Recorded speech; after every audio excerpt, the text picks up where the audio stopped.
Poor Jacob from Bleacher Report asked him about the criticism that some people think that, like, should Draymond Green be focused on the podcast or not? Take a listen to his answer. I found listening to your podcast recaps the last couple of games pretty interesting.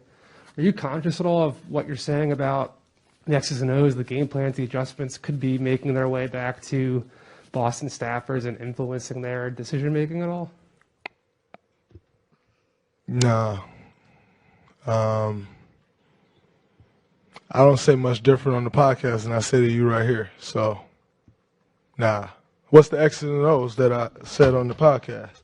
You all right? He actually asked. The only real thing I noticed that really stood out, he talked about how to cover White, Smart, and Horford differently between games 1 and 2. That was really the only.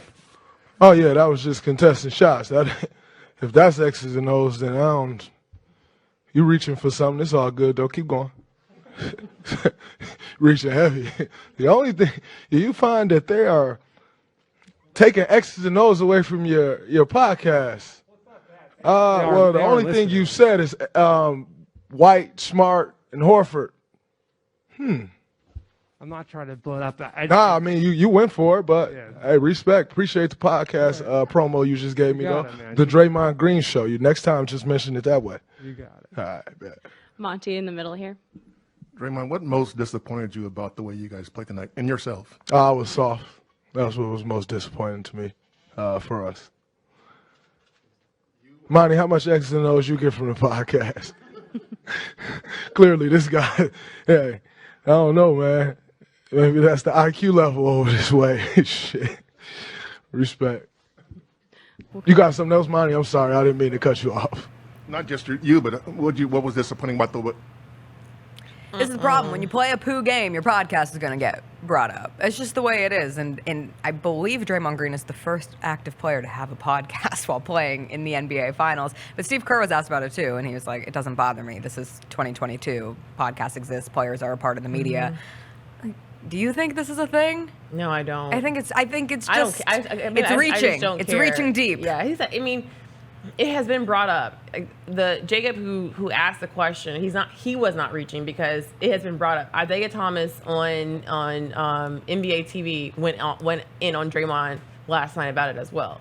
He said Draymond should worry about podcasts. Like, it's not where people are talking about it. People were talking about it yesterday in the podcast situation. People talked about it even here when Draymond went home to talk to the podcast about the foul. So I don't think it's reaching from the sense of asking. I think it's reaching to think think that he is giving away secrets, and Boston is listening to it and taking notes. Do I think Draymond Green is hella smart when it comes to basketball? Yes. I think anyone listens when it comes to basketball. But what he said was best there is, like, we ask these players questions at practices, pregame, postgame, and we're asking them about, like, game plans and breakdowns all the time.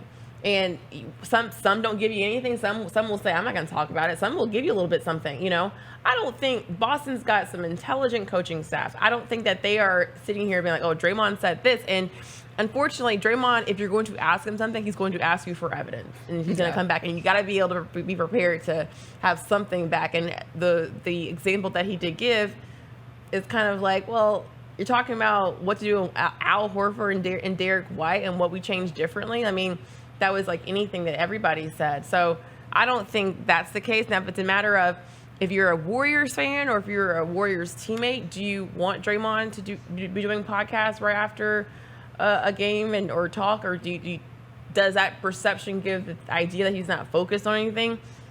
I think Draymond knew off the bat that people would think that. He doesn't care. I don't care. But I see why someone would think it, I think. But Draymond knew that. I think his camp knew that someone would say that.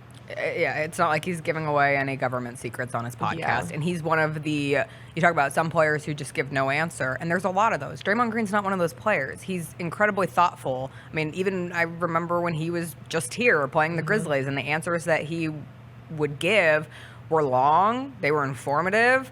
It's not like he thinks he's giving anything away. He's just responding, and he has a basketball mind. He's a smart player. He's been in the game for a long time, and he has that perspective that he can give. When it came to Al Horford and Derek White, I mean, he made comments right after game one of, okay, this was a problem, and you saw them fix it, and him specifically, and adding a little physicality approach early on to not allow Al Horford or Derek White to get into a rhythm early on.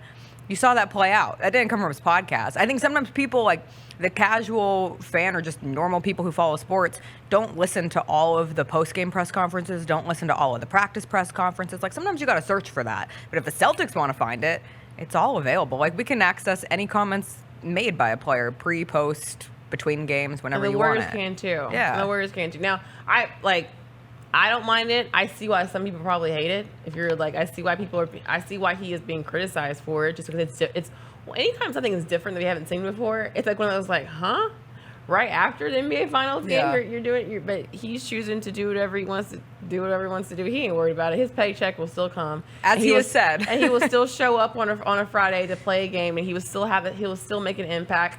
Hopefully a little bit more than what he did, last night. But I don't care. But poor Jacob, because then I do think, like, with our series, the word became code.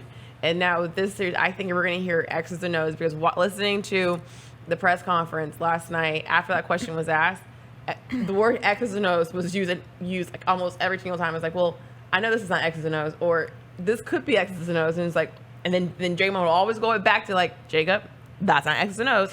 That's literally a statement about saying we're making them go left. That means we make them go left-handed and making them not play to their strength. That's not an X's and O's thing. But if you want to take it that way, it's like, oh, this is going to now become what was code for us is now becoming this for Golden State and the Celtics in the NBA Finals. When a player or a coach uses a reporter's first name, like repeatedly, when they go back now to know that his name is person, Jacob. I know, me too. I was like, you said Jacob, and I was like, oh, do you know Jacob? And you're like, no.